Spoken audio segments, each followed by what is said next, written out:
more for you, or you went from going, okay, I was one way, now I'm different? Yeah.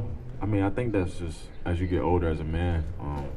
I was 19 to 20 at Michigan, right? And now I'm 23. So, as a man, you see the mistakes you made in your previous life, and you just want to fix them. So those things that I made in my life, and I just wanted to fix, so I fixed them. Coach Heupel talked about how you trust the people around you to go through that. How hard was that, and what were some of those conversations like when you were trying to kind of get that mindset? I mean, it was hard, just because I didn't know no one here. I didn't know anyone, and I didn't have no one to lean on until I met Hendon and Tyler Barron and Wesley Walker. After I met them, I was fine personally, just because the things I was facing, I can get off my chest. And also Hendon went through the same things I went through before, so just being able to translate and talk about the problems we face is great. Those guys are great. Those guys play great football, and they are at great prestigious programs. But I don't compare myself to no one. I'm kind of just focused on what's ahead. That's the first game against Virginia, and willing to take the team to a victory. So, just focusing on that and get my guys around the building just more confidence in themselves, and just willing to build that bond and keep building that bond with my guys. Joe, you talk about the complacency maybe you felt early on. In the receiver room? Yeah, in the receiver room. Ramel and Brew. Those guys, those two guys are the oldest, right? So those guys took a big step of just being on time, seeing things different. If things not working correctly, they'll fix it. They're not shy no more. Like, me and Ramel went to New York, and it changed his whole perspective of life. Like, he talks more. That was the most I ever heard him talk in New York. So just being able to overcome that and being yourself, that's pretty much what we preach, is be yourself, Don't let nobody change you. Don't change because people are around. Just be yourself.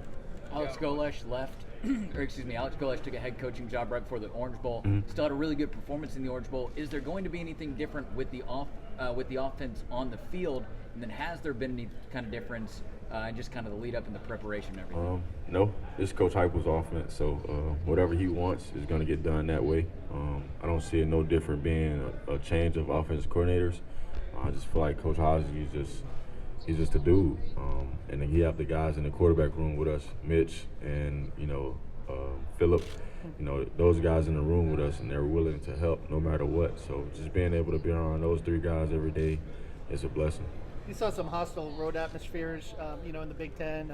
Your first road game this year is going to be in the Swamp. I'm just curious about looking forward to that, and then some of the road atmospheres that you're going to face and how you're going to handle that. I feel like the more you prepare and practice, the more the outside of the game, the noise and all that don't play a factor. Obviously it get loud in the Swamp, but at the same time, the more you prepare, and throughout that week we'll have loudspeakers behind us, so we'll be able to translate everything and try to make it work. And you're a Florida. I'm comfortable, but I'm not complacent. I've been in that way before.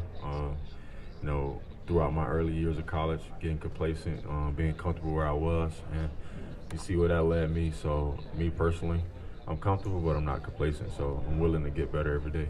Joe, there's a lot of hype around both you individually and the team. Obviously, first round buzz, Heisman buzz, all that. How do you yourself and the team as a whole keep your nose to the grindstone and kind of tune that stuff out?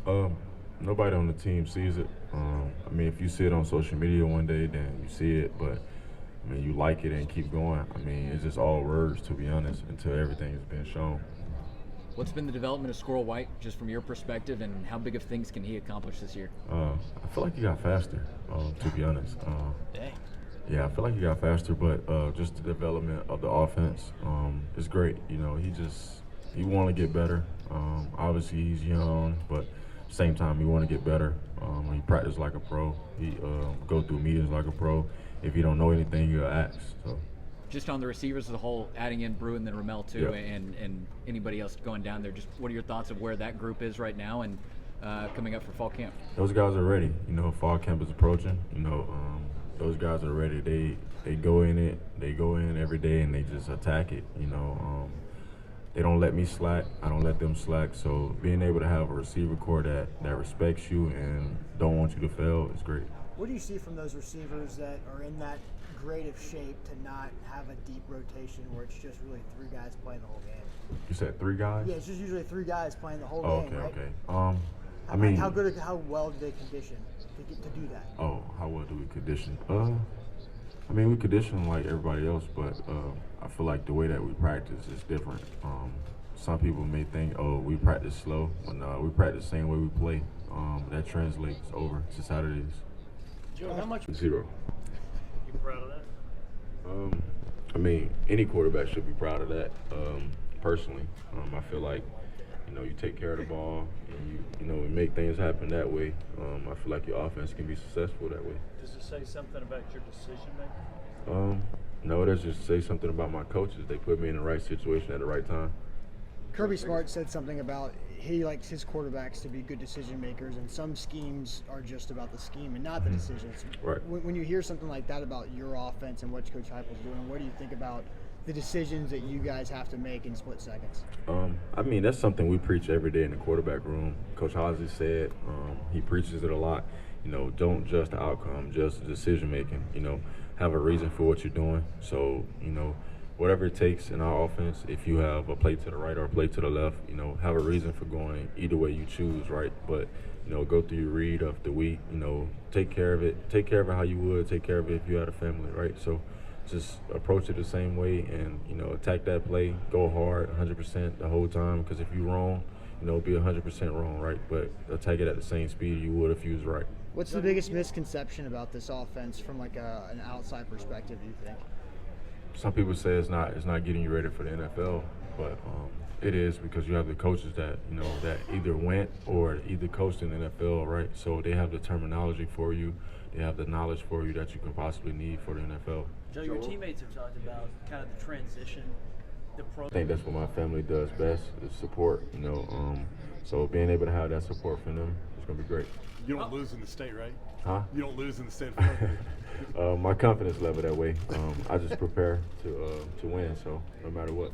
How big was it for Tennessee beating Florida last year? It was great. It was a big opportunity. It was a big jump for Tennessee itself as a program, and for the guys that made it happen. They made it happen for a reason, because they prepared that way. What's the most fun thing about playing in Josh Heupel's offense? The most fun thing, scoring. I never scored so fast in my life, so I think scoring. What's the biggest thing you've learned about what it takes to be a quarterback in this conference? You just have to prepare the right way. You're going to have great dudes every game, right? So being able to study that film and understand what guys are going to do before they do it is the best part. Do you think Hendon's best now, or from a teammate's best now, and what it's like to be out there? He's going to settle it. No. I feel like the more anybody could talk to you about what the SEC football is like, you have to experience it on your own to actually understand it. Josh, what were some of the biggest differences you noticed in terms of maybe playing a Big Ten defense versus an SEC defense? The speed. I mean, obviously at the Big Ten level, like on my team at Michigan, I had Aiden Hutchinson, right? So he was in my class, just going against him every day.